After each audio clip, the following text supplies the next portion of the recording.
ce moment, je vois que tu collabores avec beaucoup d'artistes, tu les fais venir dans ton studio. Donc, le dernier, c'était Attaching, il y a eu Sagalo, il y en a eu plein d'autres avant. Ouais, il y en a eu. Et,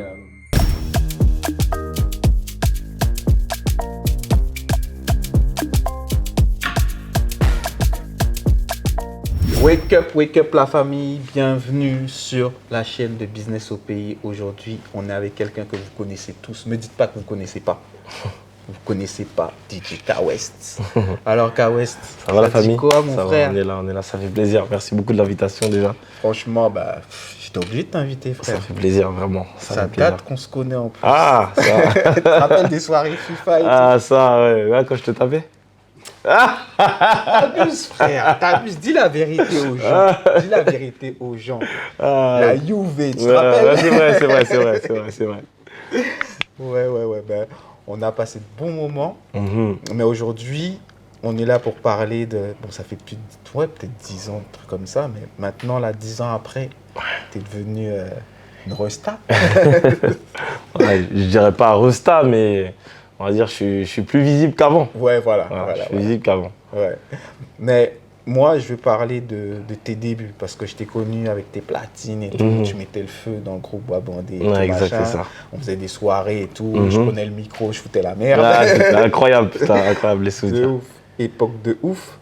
Mais voilà, on va parler de tes débuts. Je sais que les débuts ont été difficiles. Il y a eu des échecs, des succès, etc. Mais déjà, parle-moi de tes tout débuts. Comment ça a démarré en fait? En fait, ça a démarré. Mes premiers pas dans la musique, c'est par rapport à mes parents. Par rapport à mes parents qui ont une association de musique traditionnelle à Paris, tu vois, que tu connais bien d'ailleurs. Dire le nom, Bois Bandé, oui, le groupe Bois Bandé. Et Big Up, ouais, exactement. Et en fait, l'idée à partir de ça, c'est qu'ils m'ont vraiment transmis cette musicalité à travers la tradition. Qui aujourd'hui m'a permis de musicalement me développer. Mais c'est vrai que les débuts dans la musique, c'est par rapport à l'association de mes parents. Tu vois, ensuite, tu te souviens, un jour, ma mère, elle organise je crois même que tu étais là, elle organise je crois que c'était l'anniversaire de l'association, où il y avait un truc festif. Ouais. Et ils font venir un DJ. À l'époque, DJ Bladex, que tu connais. Voilà, tu connais. Ça date de ouf. Putain, il dit quoi d'ailleurs? Et je l'ai croisé il n'y a pas trop longtemps. Ouais. Et il est là, il fait son petit chemin et tout. Et il est content, il est fier parce que la première transmission, c'est lui vraiment qui me la donne, tu vois, tu te souviens. Ouais. Et à partir de là, j'étais impressionné par le DJ en question. Tu vois, je ne le connaissais pas à l'époque, Bladex et tout. Je regarde le truc, je vois le gars, il l'envoie et tout. Et c'est là où après ça, je dis à ma mère, maman, je veux être DJ. Et après, elle m'a acheté des platines et tout. Il est venu me donner un seul cours. Il m'a dit, apprends ça, je reviens dans 2-3 mois. En une semaine, j'avais déjà tout appris, tu vois. Ouais. Et vraiment, voilà. Et en parallèle, si tu veux, il y avait donc le côté de la tradition et le côté vraiment avec les platines où j'avais vraiment cette dalle, on va dire, d'en apprendre. Et je savais que c'était ce que je voulais faire. Ouais. Après, je ne savais pas encore à quelle échelle au final. Tu vois. Mais j'ai toujours eu cette attache pour la musique, mais surtout aussi pour la platine, tu vois. Ouais. Donc c'est comme ça que ça a démarré. Ouais, ça a démarré comme ça. Tu t'es pris de ce milieu-là, de ce métier, on va dire. Ouais, totalement. Et ensuite, tu as enchaîné les petits événements, ensuite un peu plus gros, et ensuite jusqu'aux soirées, voilà. jusqu'au festival. Ouais, c'est ça. En fait, voilà, après, ça a suivi son cours. Mais ce qui m'a beaucoup aidé, c'est le bouche à oreille de l'association, justement. Tu te souviens, c'est vrai qu'à chaque fois qu'on faisait les chantés de Noël, et tu as dû en faire plusieurs aussi, toi, et les gens, ils attendaient le point où je mixais. Grave. Tu vois, parce qu'ils savaient qu'ils allaient s'enjailler. Voilà, tu vois. Et en fait, je pense que ça m'a donné une énorme force. Parce qu'après, j'ai commencé à faire des mariages, j'ai commencé à faire des baptêmes. Et je pense qu'aujourd'hui, le bouche à oreille a aussi sa puissance dans tout. Et dans tout business, en vrai. Tu vois. Donc, l'association m'a donné vraiment un gros coup de pouce. Ouais.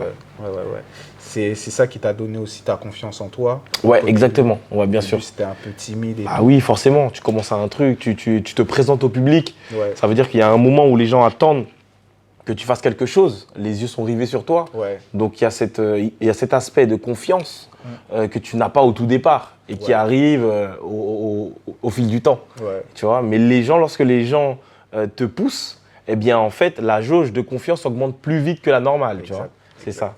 Je me rappelle quand tu commençais au début, bon, il n'y avait pas trop de hype autour de toi, mais après, notre entourage a commencé à te hyper. C'est l'entourage. Ouais, K-West, Bien sûr, etc. bien sûr. Et à ce moment-là, qu'est-ce que ça te faisait d'avoir déjà cette petite notoriété, mais déjà dans l'entourage local, on va dire. Ouais, local, on va dire. En fait, je pense que ça a été ma force pour de rien. Je pense que cet entourage-là a été ma force parce que ce soit dans même les soirées d'anniversaire, que tout le monde voulait que je vienne, tu vois. Et je me souviens, à ce moment-là, c'était déjà pour moi une grande reconnaissance. Et des fois même, il y a des gens qui venaient me dire, des gens de l'association, ils me disent, toi, t'iras loin. Tu vois, genre des petites paroles de temps en temps. Et donc, en fait, ça te pousse à te dire que là où tu es, ce que tu fais, tu es dans la bonne posture. Tu vois. Donc, ça revient un peu à la confiance. Mais c'est surtout ce côté, c'est très motivant en fait. Ouais, exactement. Donc, c'était un boost, tu vois. Un boost de fou. Tes premiers échecs, ça a été quoi? Et comment ça t'a marqué? Premiers échecs, mon premier gros échec, on va dire, c'est quand je pars à Abidjan. Je vais à Abidjan, je crois que c'était il y a 3-4 ans. Je vais à Abidjan parce que je contacte la chanteuse Tia, donc le producteur de la chanteuse Tia. Le son, faut seulement couper, faut décaler. Voilà. Donc le son, il était en I sur les réseaux. Ils étaient revenus avec une choré et tout. Et moi, j'avais déjà installé en fait cette casquette de remix, que je remixais les sons. Et ce son-là, je voulais absolument le remixer. Donc je vais au culot, je contacte le producteur. C'est un très grand producteur à l'époque. Il a fait beaucoup de choses. Et je lui explique le projet et tout. Je lui montre les stats que j'ai déjà. Et à ce moment-là, il me dit, bon, bah écoute, j'en parle à Tia, mais pour moi, je pense que ça me semble bien. Donc voilà, et tout, etc. Mais moi, tu sais, c'était vraiment les débuts. Donc je ne sais pas comment ça se passe réellement dans la musique à ce moment-là. Et je décide, avec mon manager, on décide de prendre donc 2 billets pour Abidjan. On s'est mis OK avec le producteur du morceau, la chanteuse, tout est OK. Et à ce moment-là, on arrive à Abidjan pour 1 semaine. Et on est censé faire le son. Elle est censée reposer le son. J'avais refait le son, tout le son. J'avais refait des guitares. J'avais vraiment retravaillé toute la prod pour qu'elle sonne au goût du jour. Et elle devait remixer le son avec moi. On devait faire le clip là-bas. Tout était calé. J'arrive à Abidjan. J'arrive le lundi. Le clip, c'est le jeudi. Le lundi, j'ai pas de nouvelles du producteur. Je l'appelle. Le mardi non plus. Le mercredi non plus. Le jeudi, jour du clip, il se réveille. Et là, il me dit oui, vas-y, passe à la maison. Donc j'arrive et tout. Je suis impressionné parce que tu sais, c'est des gros producteurs. Donc les mecs, ils m'emmènent dans une grande baraque et tout, etc. Et au final, ils viennent et moi, je me dis, on va au studio. Enfin, tu sais, il y a un truc, on va faire quelque chose, quoi. Ou on planifie, ou peut-être on décale le clip, je ne sais pas. Et là, le mec, il me dit, non, en fait, la chanteuse, elle a décidé que s'il n'y avait pas un gros artiste avec toi, ben. C'est mort. C'est mort. Ok. Donc, il me dit, est-ce que tu as fait des contacts pour contacter Caris, genre Dadju Moi, je viens d'arriver dans le game, qu'est-ce que tu me racontes Je suis venu de Paris à Abidjan. Moi, je suis antillais. Je viens de Paris à Abidjan, je connais pas le pays. J'ai mes propres frères en plus. Tu sais, à l'époque, tu sais, quand tu sais pas, tu fonces. Bah oui, tu fonces. Tu vois, tu vois une opportunité. exactement. Et là, le gars me dit, bon, ben, sinon on n'a pas ça, c'est pas possible. Enfin, elle veut pas, elle veut plus. Trouve un moyen. Trouve un moyen. Et moi, je pars le samedi, quoi. Il me dit ça le jeudi soir. Le vendredi, je suis là, j'essaie d'envoyer des petits messages avec mes petits contacts. Mais c'était mort. C'était mort, tu vois. En plus, il te prévient au dernier moment. Tu vois, et ça m'a mis un coup. Ça m'a mis vraiment un coup. Et puis j'imagine, ça m'aurait mis un coup de fou. Parce qu'il y a de l'argent engagé, pas mal de choses engagées, tu vois. De l'argent, de l'énergie. De l'argent et de l'énergie. J'étais au studio, j'ai fait des prestataires des guitaristes venir refaire le son et tout, tu vois. Et voilà. On arrive là-bas et puis c'est l'échec, quoi. Ça, c'était le premier échec. Premier échec. On va dire premier échec qui t'a vraiment marqué. Ouais, qui m'a vraiment marqué. Mais si on remonte un peu dans ton passé, tout jeune, ton premier échec, celui qui t'a, entre guillemets, piqué en tant que jeune. Là, comme ça. Alors, on va dire, je ne sais pas si c'est vraiment un échec, mais un truc qui m'a marqué, c'est que je me souviens, à l'époque, j'étais au Carnaval de Londres. Ouais. Je commençais à mixer et tout, etc. Mais j'étais le jeune vraiment qui commençait à prendre les platines, tu vois. Et j'étais dans une prod, on va dire, entre guillemets, qui organisait le Carnaval de Londres. Ça veut dire qu'ils prenaient des gens de Paris qui s'inscrivaient pour aller au Carnaval de Londres. Et puis, on y allait, on était en bus et tout, etc. Et là-bas, il y avait des soirées organisées. Et l'organisateur, il me connaissait très bien parce que moi, à l'époque, la personne qui me gérait, donc mon pseudo-manager, faisait partie de la prod, tu vois. Et ça, c'est vrai, ça m'a marqué parce qu'il y avait peut-être, on était 4 DJ, j'étais le plus jeune, et chaque DJ avait un set à Londres, dans une des soirées à Londres, sauf moi. Pourtant, moi, la personne avec qui je travaillais, elle faisait partie de l'organisation. Tu vois. Ouais. Et je me souviens, mes potes, ils n'étaient pas contents et tout, etc. Et ça, j'avoue, ça m'avait marqué. Ouais, tu vois, ça m'avait marqué. Je me suis dit que c'était injuste. J'étais peut-être le plus jeune, certes. Ouais, peut-être. Mais je méritais quand même un 20 minutes. Ouais. Tu vois ce que je veux dire ? Quand même, un peu. Un petit 20 minutes quand même. Ouais, ça m'avait marqué, ça. Non, j'avoue, ça peut piquer. Ouais. Maintenant, on va passer on va dire à l'ascension. Comment tu as vécu cette ascension ? Parce que tu as eu, on va dire, tu as toujours eu des steps. Chaque année, tu as eu des steps en plus. Au début, c'était les anniversaires. Enfin, au début, c'était Bamandé. Ensuite, les anniversaires, les mariages, les soirées, etc. Comment si tu dois, entre guillemets, résumer ça en quelques mots, comment tu vois ton ascension ?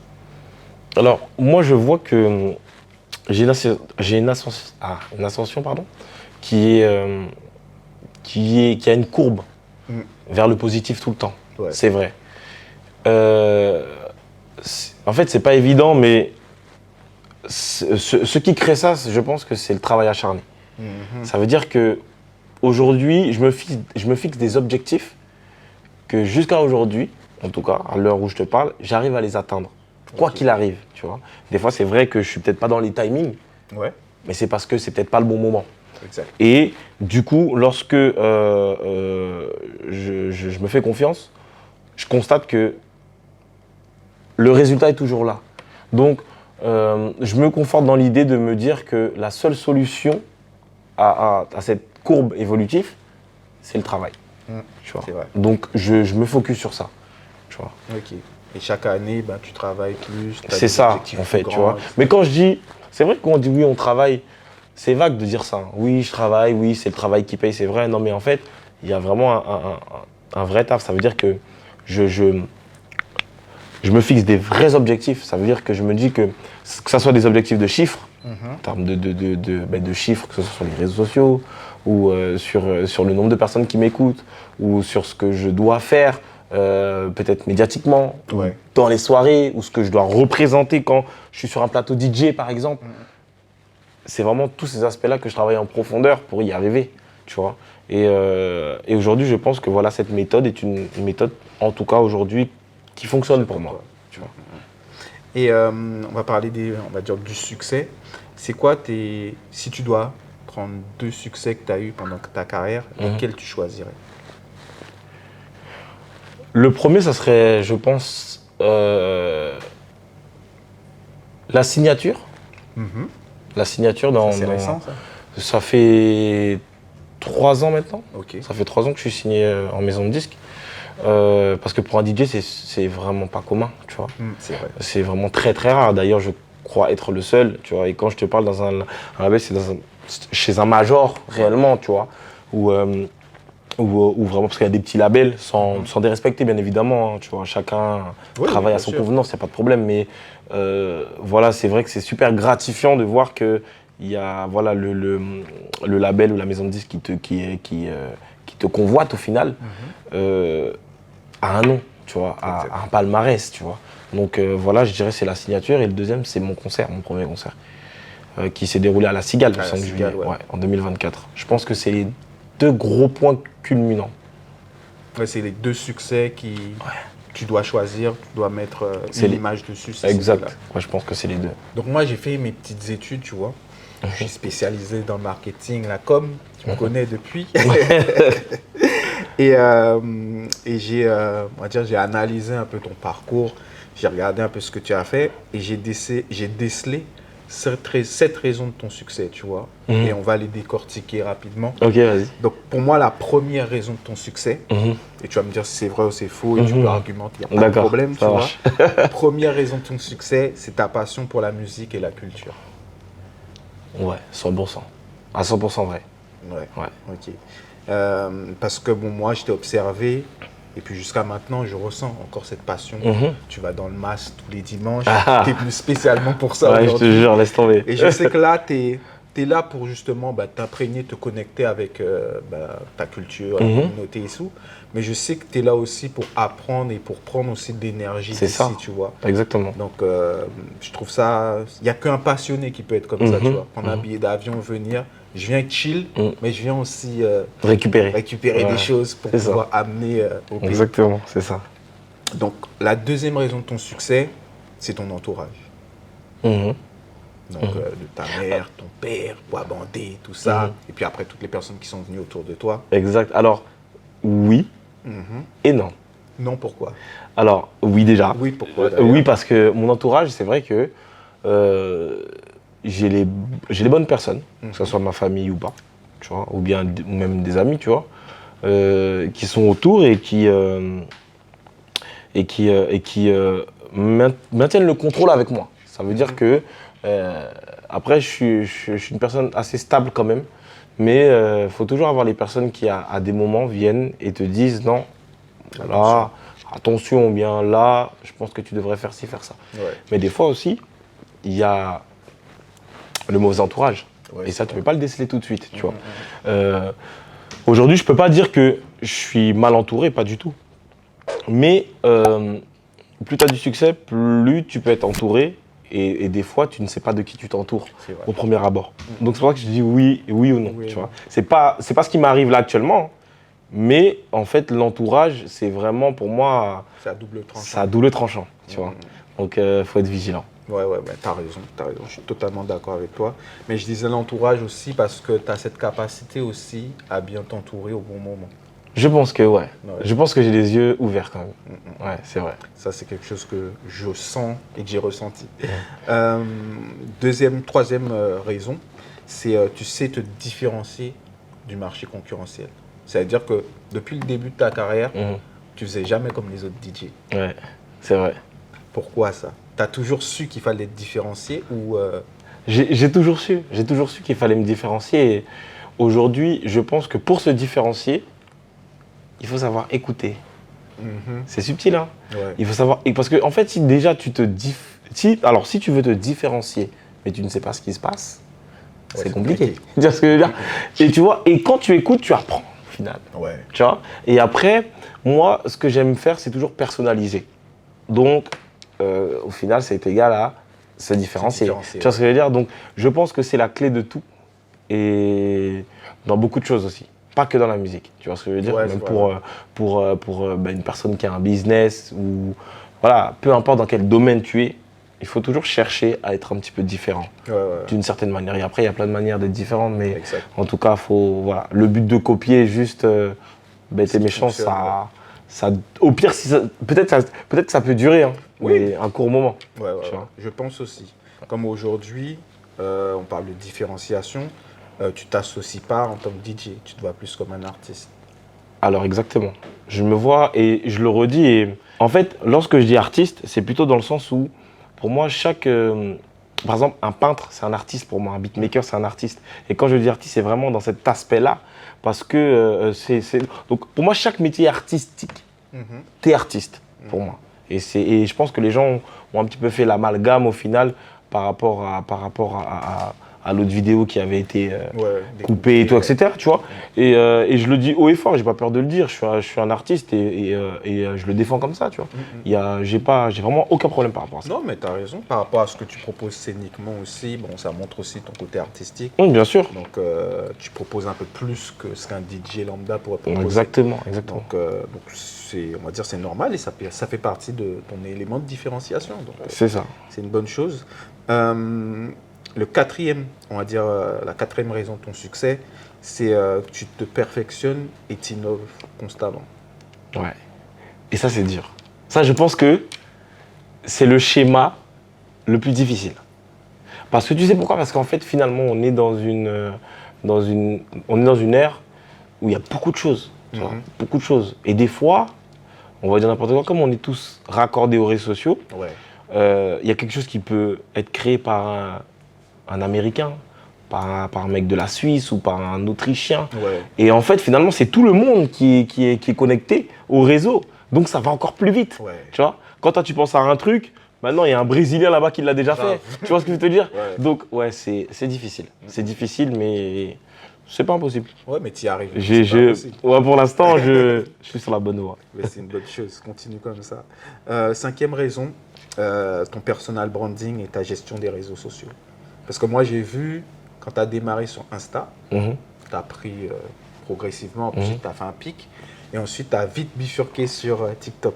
Ouais, exact. Sur TikTok, ouais. tu as explosé. Exactement. Donc, est-ce que tu t'es fait entourer de ça? Est-ce que tu as appris? Qu'est-ce que tu as compris dans les réseaux sociaux? C'était en quelle année? Je crois que c'était il y a peut-être 3 ans. C'était Covid, hein. Ouais, Covid, ouais. Les réseaux sociaux, c'était la fin du Covid. Donc, ouais, il y a peut-être 4-5 ans déjà maintenant. Si tu veux, au départ, je ne voulais pas installer TikTok. Pas du tout, tu vois. Et j'étais avec ma petite sœur et tout, j'allais faire un truc et tout. Et je me suis dit, ouais, tu sais quoi, pour le délire, je vais poster TikTok. Et sur TikTok, et au final, je l'ai fait. Et quand je l'ai fait, c'est là où tout a explosé. Mais de base, je n'étais pas sur ça. Ouais, tu étais comme moi. Je me disais, bon, ok, TikTok. En plus, à l'époque, TikTok, les gens disaient que c'était pour les enfants. Ouais, pour les enfants. Tu vois, tu te souviens, ouais, exactement, tu vois. Et au final, non. Là, aujourd'hui, TikTok, c'est l'une de mes plateformes les plus importantes. J'ai Instagram aussi. Après, je ne gère pas les deux réseaux de la même manière.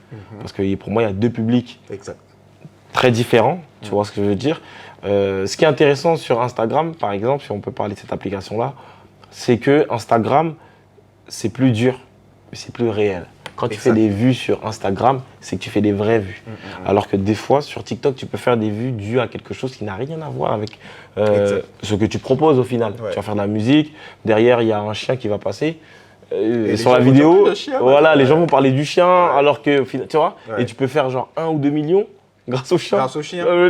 Donc, voilà, alors que sur Insta, je trouve que les gens sont vraiment plus objectifs, musicalement parlant, en tout cas quand je propose des choses. Insta, c'est mon indicateur. Tu vois. Enfin, un peu plus que TikTok en tout cas. Un peu plus que TikTok, Et si on parle de YouTube, YouTube pour moi c'est la meilleure des plateformes, la plus compliquée on va dire à gérer. Mais YouTube c'est très compliqué. C'est-à-dire YouTube c'est vraiment protocolaire. Pour moi en tout cas. C'est-à-dire on poste parce qu'il faut poster. Tu vois, parce qu'il faut être sur YouTube. Mais j'ai pas de stratégie, je ne sais pas trop comment ça fonctionne. Après, je suis aidé aussi par le label par rapport à YouTube, tu vois. Parce que, tu sais, à partir du moment où tu as des maisons de disques et tout, il y a des contrats qui sont gérés un peu plus haut. Donc, c'est un peu différent. Mais vraiment, moi, c'est, on va dire, TikTok et Instagram où j'analyse constamment la science de l'application à chaque fois. Et c'est toi qui gères tes deux réseaux sociaux? C'est moi qui gère mes réseaux sociaux. Tu n'as pas encore de CM? Je pense pas en avoir une, en tout cas pour les réseaux sociaux. Parce qu'en fait, aujourd'hui, on est dans une nouvelle génération où les gens ont besoin de ressentir l'artiste réellement derrière les réseaux. Et ça se ressent, je trouve, quand c'est quelqu'un qui gère. Je trouve que ça se ressent. Et c'est pas, en tout cas dans le milieu de la musique, parce que moi, à des moments, je réponds aux gens. Je réponds aux gens sur les commentaires d'une vidéo, je réponds. Donc, et tu sens quand c'est une réponse qui sort de l'artiste ou quand c'est contrôlé par une personne, tu vois. Exact. Ouais, ça c'est vrai. Ça se ressent. Donc, je tiens vraiment à garder mes réseaux. Mais t'as raison. Je suis pas contre ça, mais t'as raison. Sixième raison, les bonnes collaborations. Donc en ce moment, je vois que tu collabores avec beaucoup d'artistes, tu les fais venir dans ton studio. Donc le dernier, c'était Attaching, il y a eu Sagalo, il y en a eu plein d'autres avant. Il y en a eu. Et donc les bonnes collaborations, d'où est venue cette idée? D'où m'est venue cette idée? Alors j'étais dans la recherche de savoir comment j'allais pouvoir faire différemment des autres DJ, tu vois. Et je me suis dit, Je fais des remixes déjà, ok, il n'y a pas de problème, mais en fait, au final, là, il va falloir vraiment que je crée mes propres morceaux. Parce que tu sais, je ressentais l'envie de pouvoir donner au public ce que je sais faire, tu vois. Après, c'est vrai que DJ Khaled m'a beaucoup, influencé, exactement, tu vois. Maintenant, moi, je l'ai fait en 2.0, entre guillemets, puisque j'ai aussi cette casquette où je fais découvrir les jeunes artistes. Et je trouve que c'est archi bien parce que le milieu de la musique, des fois, c'est une plaque qui tourne. Ouais. Et pour rentrer dedans, c'est difficile. Tu vois. Exact. Donc, grâce aux réseaux sociaux, maintenant, on casse les codes. Et avec les followers que je peux avoir, il y a des sons qui décollent. Tu vois. Ouais. Et j'ai trouvé que ce format-là était un format qui était super intéressant parce qu'au final, il y a un artiste qui a du talent, mais qui n'a pas de visibilité. Je permets donc mon expertise musicale et ma visibilité en travaillant avec cet artiste pour pouvoir la propulser au final. Exact. Donc, et c'est ce que j'ai essayé de faire du mieux que je peux, tu vois. Oui, mais c'est très bien. C'est très très bien. Je vois que tu fais découvrir de nouveaux artistes. T'en fais péter certains. C'est ça. Ouais, c'est une bonne chose. C'est l'idée. Et la dernière raison, après il y en a d'autres, mais bon, on va pas toutes les faire. Donc la dernière raison, c'est les événements. Les événements? Ouais. Donc le premier, c'était la Cigale. Ouais. Ensuite, là, tu vas en avoir un bientôt. Ouais, l'Olympia. L'Olympia. Exact. Donc, organiser des événements et faire ce genre d'événements pour un DJ, il n'y en a pas beaucoup qui le font. Ouais. Et pour moi, c'est une des raisons de ton succès depuis l'année dernière. Mais je pense que ça sera une des raisons pour la suite aussi. Qu'est-ce que tu en penses? Oui, je pense qu'aujourd'hui, faire son propre concert, pour un DJ, c'est complexe. C'est très complexe. Et dans beaucoup d'aspects au final. Parce que lorsque tu aimes un artiste qui chante, un chanteur ou une chanteuse, tu sais simplement que la personne, ce que tu écoutes au concert, simplement elle va chanter les morceaux, tu vois. Alors que moi, je pense qu'en étant DJ, il a fallu vraiment que je passe vraiment plusieurs étapes avant de pouvoir dire aujourd'hui, je peux prétendre à pouvoir faire un concert. Ouais. Parce qu'aujourd'hui, je me dis que certes, moi, je suis DJ, mais demain, il peut aussi y avoir un autre DJ qui fait que DJ, hein, et pas cette casquette d'artiste, tu vois, que DJ, peut-être même plus influent que moi, et qui peut ne pas remplir un concert. Tu vois, c'est vrai. Donc, en fait, c'est vraiment un tout. Je pense que c'est le personnage, la personne que je suis naturellement, les musiques et aussi le travail musical que j'ai pu faire tout autour de ce que je propose sur les réseaux sociaux. Et quand j'ai annoncé le concert, en tout cas le premier à la Cigale, on a fait un sold out en 3 semaines. J'étais tellement choqué. Jusqu'à aujourd'hui, je crois que waouh, c'était vraiment une étape de ma vie. Je me disais, mais genre vraiment. Tu croyais au début ou tu t'es dit, bon, je vais lancer, si ça passe, ça passe. J'y croyais, mais j'y croyais. Parce que mon label, il me disait, nous, on est prêts. Est-ce que toi, tu es prêt? Ouais. Mais je ne pouvais pas leur dire, je ne suis pas prêt. Tu vois. Donc j'étais obligé de dire, mais bien sûr, je suis prêt. Ouais. Mais en vrai, j'étais prêt. Mais en fait, tu ne sais jamais vraiment. Ouais, c'est vrai. Parce que les gens sur les réseaux, c'est quelque chose. Mais après, pour qu'ils viennent se déplacer et te voir, en sachant que tu es un DJ, ça veut dire qu'aujourd'hui, et tu sais que j'ai reçu des questions en DM comme ça, mais du coup, qu'est-ce qui change entre lorsque tu vas dans une soirée et à ton concert? C'est là, je dis, c'est là où les plateformes font la différence. Les plateformes, parce que là, du coup, vous m'avez vu créer des morceaux, vous m'avez vu les proposer sur les réseaux. C'est là où les morceaux que vous aimez le plus vont être joués en live. Et on va proposer un show lumière, un show danse, un show musical, avec de l'énergie, avec les musiques que vous aimez, le zouk, le compas, la dancehall, le chata, tu vois, l'afro. Ouais. Et tout ça mélangé, ça donne mon concert en fait. Tu vois. Très bien élaboré. Donc on a fait le tour des 7 raisons. Ouais. Maintenant. Qui était très bien choisi au final. Hein. Merci. Au top. J'ai bien fait mon top. Ah, vraiment top. Et donc maintenant, projet futur. Donc il y a déjà le concert au mois de mai. Donc c'est quoi la date? C'est le 2 mai. Le 2 mai. C'est le 2 mai à l'Olympia. À l'Olympia. Ouais. C'est déjà sold out ou pas? Faites vraiment très très vite. Hein. Je pense que là, on est dans les dernières places. Pour de vrai. Ouais. Ok.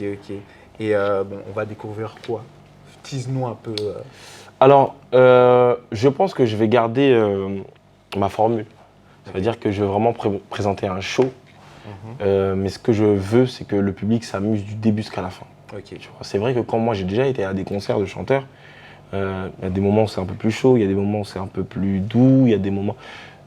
Tu vois, mais moi, ça va être vraiment… Parce qu'en fait, les gens, ils se disent quand même qu'ils viennent dans un concert de DJ. Ouais. Donc, tu es censé venir danser, transpirer quand même. Ben oui, la base. Donc, c'est l'idée. Mais je veux vraiment présenter un show à l'américaine. C'est-à-dire un truc qui n'a jamais été encore fait en France. Et je suis dans cette… Avec des flammes, tu vas voler et tout. C'est ça. Non, mais en gros, on prépare vraiment un show, que ça soit musical, que ça soit visuel. Et pour que les gens ils puissent se dire, ah ouais, franchement, c'est quelque chose. Donc, c'est l'idée. En espérant que tu sois là. Mais je serai là, t'inquiète. Soyez prêts, les gars. Soyez prêts. Le 2 mai à l'Olympia. Pour finir, si tu devais donner un conseil à un artiste, donc tu te mets dans la peau de Bladex à l'ancienne, quel conseil tu donnerais à un artiste, un DJ, pour qu'il puisse réussir comme toi, voire mieux que toi? Ok, alors, artiste et DJ, tu sais, je ne donnerais pas le même conseil. Je pense pas. Donne un conseil pour le DJ. Ok, alors pour le DJ, je dirais, aujourd'hui, il faut faire ses classes. Ses classes, pour moi, c'est repartir sur la base. Pourquoi? Parce que je pense que lorsque tu as vraiment, tu apprends vraiment le métier de DJ sur différents styles, avant de pouvoir faire n'importe quoi, peut-être que du chata ou que du bouillon, ou genre un style de musique actuel à la mode, il faut vraiment revenir à la base. Et le deuxième truc, je dirais, c'est écouter. Savoir écouter, s'imprégner et comprendre. Ça veut dire comprendre pourquoi le DJ, à tel moment, il a joué ça. Comprendre pourquoi le DJ, au début de la soirée, il a fait telle ou telle session, il a progressé sur telle ou telle session pour les amener d'un point A à un point B.